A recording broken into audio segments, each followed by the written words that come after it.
It is in 1916 that Jassasa went to work with British spies in Arabia. Lawrence of Arabia, of course, is the most well-known of them. These British spies were sent into Arabia, posing as Muslims. And they went to two actors in Arabia, two.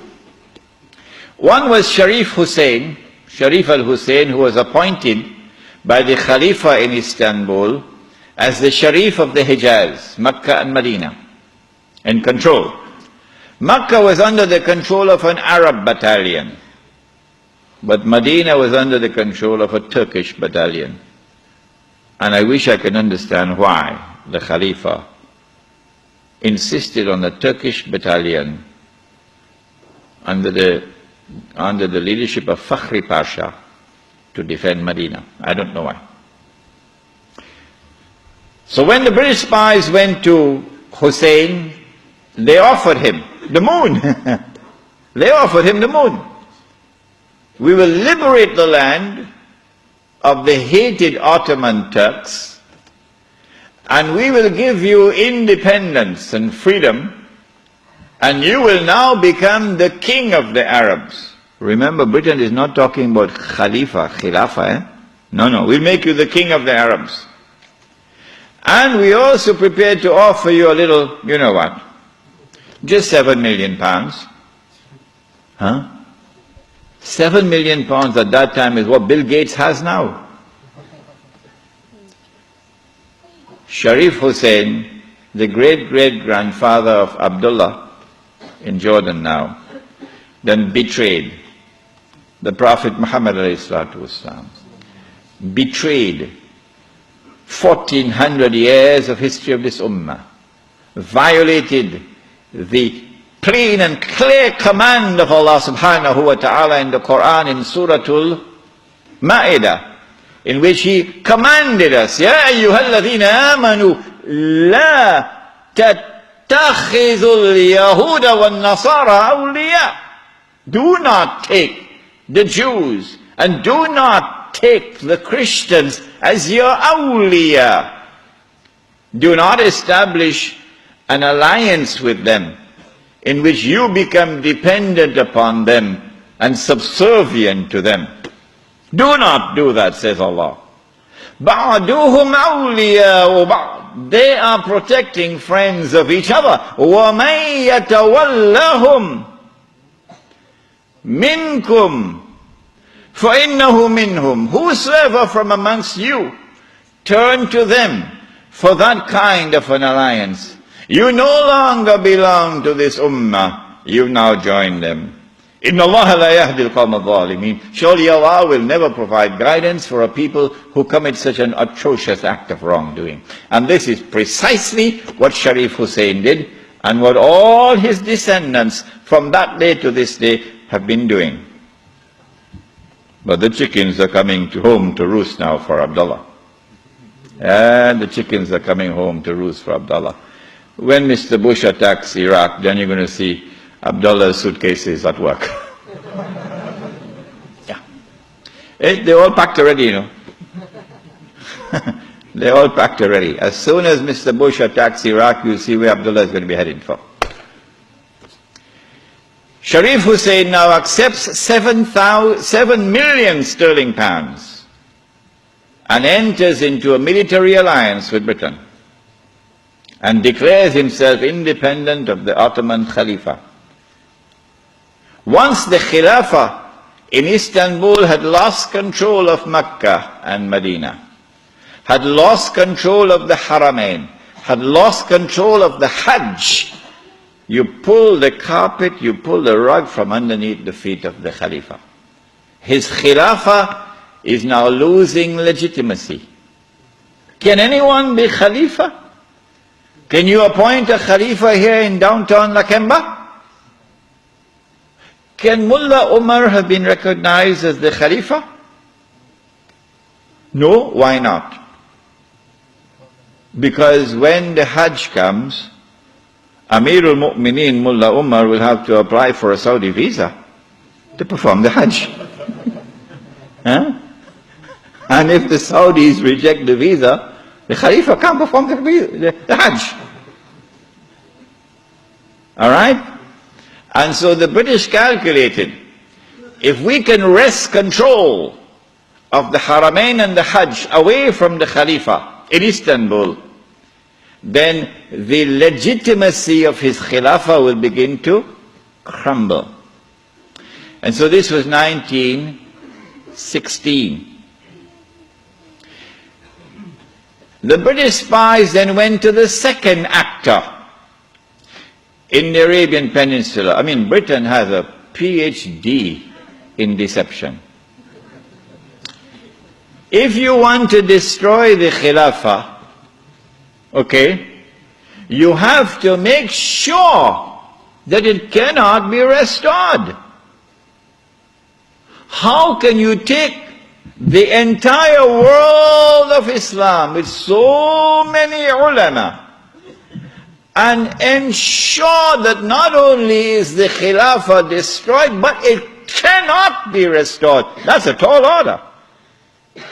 How to do it?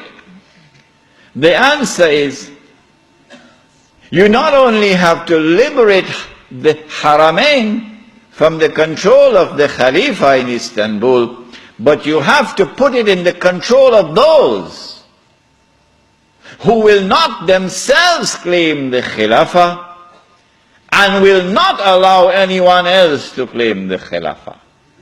And so long as these people keep control of the Haramain and the Hajj, the Khilafah can never be restored. Simple, isn't it? Simple, isn't it? And so that was why they had to make the trip to Riyadh to meet. What's his name? Abdul Aziz? Ibnu Sa? Correct name? Of course it's the correct name. Why are you afraid to mention it? But Abdul Aziz ibn Sa did not control the Hijaz. So he couldn't command a check for £7 million. He had to be content with something less than that. So what the British offered to him was, if you would sign the same kind of agreement with us and violate the specific command in the Quran and betray Allah and His Messenger and betray the Ummah, if you will do that, we pay you £5,000 a month. Would you accept that? Abdul Aziz says, yes. Yes.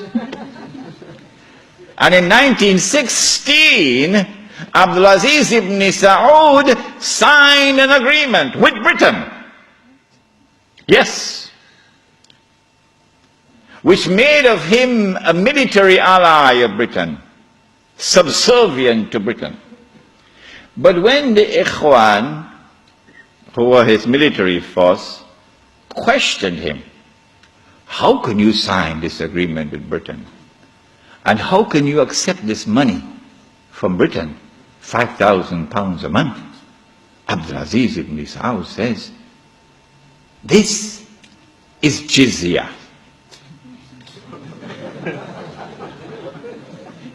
Jizya is what they pay to me because I control them. It was dust in their eyes and they swallowed it. And so Abdul Aziz ibn Saud got away with it. Massive betrayal, and a very dangerous plan is now in place. As soon as the Khilafah is destroyed, that Abdul Aziz ibn Saud will be given what is known as the green light, something that Saddam Hussein knows about, the green light. And then he will attack and take control of the Haramain. And when once he does that, he won't make the mistake of ever claiming the Khilafah for himself. And he will never allow anyone else to claim the Khilafah, because no one else can take the control of the Hijaz and the Haramain from them, because they are supported by Britain. And so goodbye to the Khilafah. It's gone. It can never be restored. Never, never, never be restored.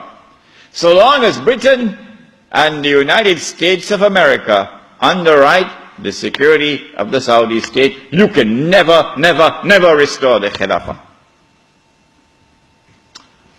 By 1919,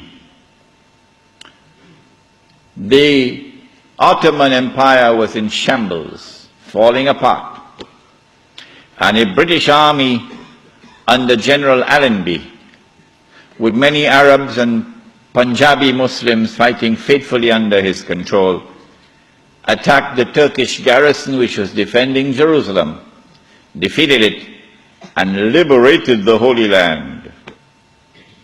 This was a joyous day for the Jews, because now the countdown is really moving forward, and the golden age is coming back.